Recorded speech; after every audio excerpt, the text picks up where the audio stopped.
ഓം ശ്രീ ഗുരുഭ്യോ നമ. അമ്മയുടെ പെരുമാറ്റം, പ്രതികരണം എപ്പോൾ എങ്ങനെയെന്ന് ആർക്കും പ്രവചിക്കാനാവില്ല. ചിലപ്പോൾ അമ്മ ബാഹ്യമായി വളരെ വൃത്തി കാണിക്കാറുണ്ട്, ചിലപ്പോൾ മറിച്ചും. അമ്മയെ അടുത്തുനിന്ന് സേവിക്കുന്നവർക്ക് അക്കാര്യം വ്യക്തമായിട്ട് അറിയാം. അതുകൊണ്ട് തന്നെ അവർ വളരെ ശ്രദ്ധാലുവാണ് അമ്മയോട് ഇടപെടുമ്പോൾ.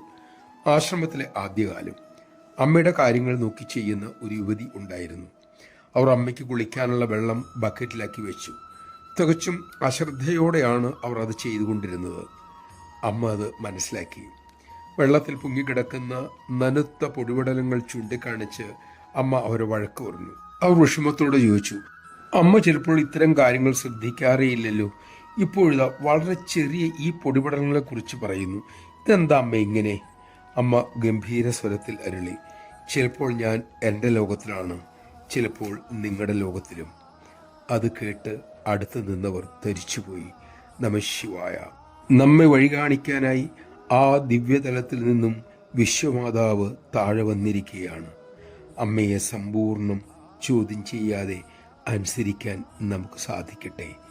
അതിനുള്ള ശക്തിക്കായി അമ്മയോട് തന്നെ പ്രാർത്ഥിക്കാം.